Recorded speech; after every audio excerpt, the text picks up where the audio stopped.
Hello and welcome to Achiever Site. Dear children, today we are going to talk about cause-effect relationship. इस term से आप सबसे पहले introduce होते हैं तब जब आप क्लास 11th में साइकोलॉजी पढ़ते हैं और रिसर्च मेथड्स के बारे में डिस्कशन करते हैं. वहां पर एक्सपेरिमेंटल मेथड में ये टर्म आती है और उसके बाद क्लास 12th में जब आप प्रैक्टिकल्स करते हैं और उसके बाद आगे की क्लासेस में भी जब आप एक्सपेरिमेंटल चीज़ों में जाते हैं जहाँ जहाँ पर आपको किसी भी मेथड में एक्सपेरिमेंट्स करने होते हैं, किसी भी सिचुएशन में एक्सपेरिमेंट्स करने होते हैं, वहाँ पर ये टर्म आपको देखने को मिलती है. तो पहले इस टर्म को समझेंगे कि ये कॉज इफेक्ट रिलेशनशिप क्या होता है और किन चीज़ों के बीच में रिलेशनशिप एस्टैब्लिश होता है.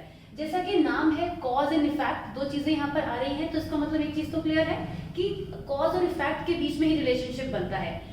कॉज और इफेक्ट वो दो पैरामीटर्स हैं जो किसी सिचुएशन के लेफ्ट राइट एग्जिस्ट करते हैं. कैसे?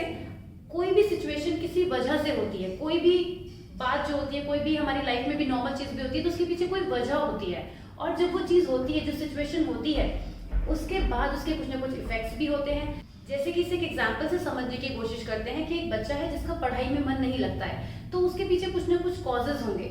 अगर उस बच्चे का पढ़ाई में मन नहीं लगता है तो वो चीज़ें रिजल्ट्स के फॉर्म में नजर आने लगेंगी, जो कि उसका इफेक्ट कहलाएगा.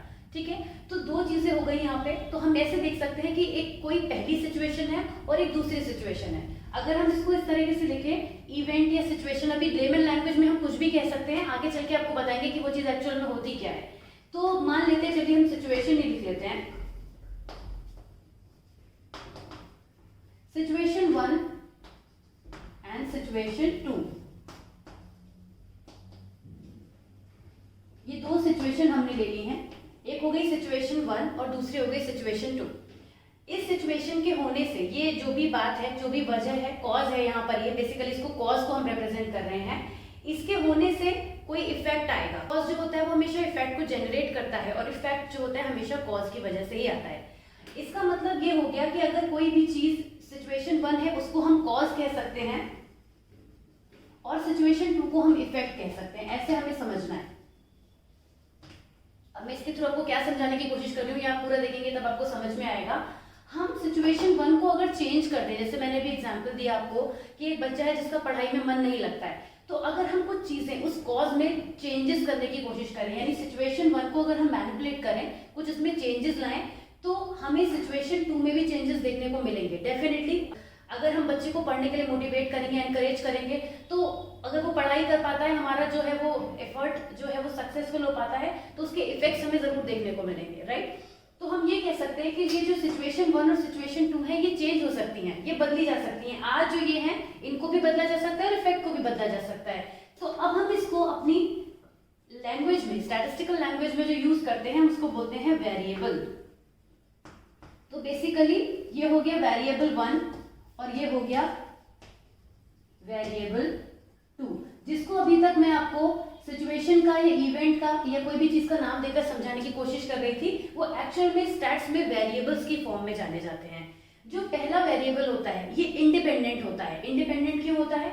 क्योंकि इसमें हम चेंज कर सकते हैं. आप कभी भी इफेक्ट में डायरेक्ट चेंज नहीं कर सकते.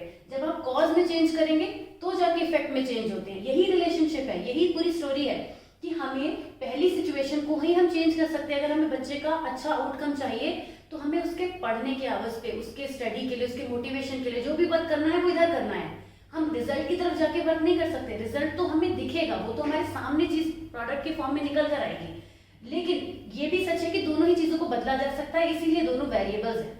तो ये जो पहला वेरिएबल होता है, जो कि हमारी पहली सिचुएशन, अब ये लैंग्वेज एकदम सिंपल हो चुकी है, सिचुएशन का यहाँ पे कोई काम नहीं है, उसको हम पहला वेरिएबल बोलेंगे, जिसको हम कहते हैं अपने स्टैट्स की लैंग्वेज में इंडिपेंडेंट वेरिएबल. Independent variable. और ये वेरिएबल क्या है कि डिपेंडेंट है, ये इस पर डिपेंडेंट है. जब इसको बदला जाएगा तभी वहां पर कुछ होगा. अगर इसको नहीं बदला जाएगा तो वो जैसा है वो वैसे ही रहेगा. तो इसको यहां पर हम कह सकते हैं डिपेंडेंट वेरिएबल. अब ये सब मैं आपको क्यों अलग अलग तरीके से चीजों को सारी बता रही हूँ, मैं आपको एक्सप्लेन करती हूँ. Wait a minute.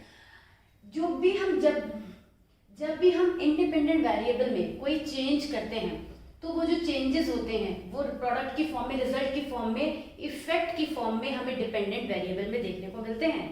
राइट? अगर आपके रूम का टेम्परेचर बहुत ज्यादा है, अगर आपने एसी ऑन कर दिया, तो आपने कॉज जो कि गर्मी जो थी उसको कम करने के लिए, टेम्परेचर को डाउन करने के लिए आपने वेरिएबल 1 में मैनिपुलेशन किया, ठीक है। और जब टेम्परेचर बदल गया, चेंज हो गया, अब आप पहले आपका जो कमरा हीट कर रहा था, अब वो कमरा चिल्ड हो गया है, ठंडा हो चुका है, तो वहां पे इफेक्ट दिखाई दे रहा है। इफेक्ट हमने चेंज तो किया, वेरिएशन तो इफेक्ट में भी होता है, लेकिन हम डायरेक्ट नहीं कर सकते, इसीलिए हम कहते हैं कि वो डिपेंडेंट वेरिएबल होता है।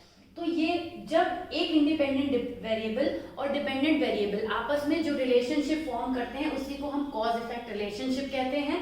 और ये रिलेशनशिप कैसे फॉर्म होता है? जब हम कॉज में कोई चेंजेस करते हैं तो हमें इफेक्ट में भी चेंजेस देखने को मिलते हैं। और ये हमारी रियल लाइफ सिचुएशन में भी बहुत सारे ऐसे एग्जांपल्स हो सकते हैं। आप खुद भी बहुत सारे एग्जांपल्स के बारे में सोच सकते हैं, लेकिन एक एग्जांपल देके मैं इस टॉपिक को यहाँ पे क्लोज करूंगी कि जब भी किसी पर्सन की लाइफ में कोई भी सिचुएशन होती है, कोई प्रॉब्लम होती है, कोई ट्रबल होती है, तो उसकी कोई ना कोई वजह होती है।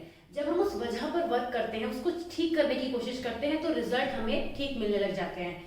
वो सारे वेरिएबल्स, वो सारी चीजें जिन्हें हम बदल सकते हैं, वो इंडिपेंडेंट वेरिएबल होती हैं। वो सारे रिजल्ट जिन पर हमारा कोई कंट्रोल नहीं होता, वो तो सिचुएशन के साथ खुद ही बदलेंगे, वो सारे सिचुएशंस डिपेंडेंट वेरिएबल होती हैं। मींस अगर कोई पर्सन प्रॉब्लम में है, उसकी प्रॉब्लम के जो कॉजेज हैं उन पर तो हम वर्क कर सकते हैं, लेकिन जो आउटकम निकल कर आएगा वो हमारे हाथ में नहीं है। लेकिन वो किसके हाथ में है? वो इंडिपेंडेंट वेरिएबल के हाथ में है। जितना ज्यादा आप उस पर्सन की प्रॉब्लम में हेल्प करेंगे, हर एस्पेक्ट पे वर्क करेंगे, उतना ही बेटर रिजल्ट आपको उधर देखने को मिलेगा। यही कहलाता है cause effect relationship. I hope ये वीडियो आपको समझ में आ गया होगा। एक छोटी सी टर्म है ये कॉज इफेक्ट रिलेशनशिप, लेकिन इसके संग कई चीजें एसोसिएटेड है। वेरिएबल जो टर्म है वो इसी से जुड़ी है। इंडिपेंडेंट और डिपेंडेंट वेरिएबल का कंसेप्ट भी यहीं से निकल कर आता है। अगर आपको ये वीडियो समझ में आया है then please drop your 1 like and also subscribe to the channel अगर आपने अभी तक नहीं किया है। और कोई भी क्वेश्चन अगर आपको इस टॉपिक में से है तो आप पूछ सकते हैं। इसके अलावा भी इंडिपेंडेंट और डिपेंडेंट वेरिएबल पर डिटेल्ड वीडियोस हैं, चैनल पर अवेलेबल है। I provide the link in the description box below, you can check out from there and please keep supporting us. Thank you so very much. See you soon in the next video. Till then, take care. Bye bye.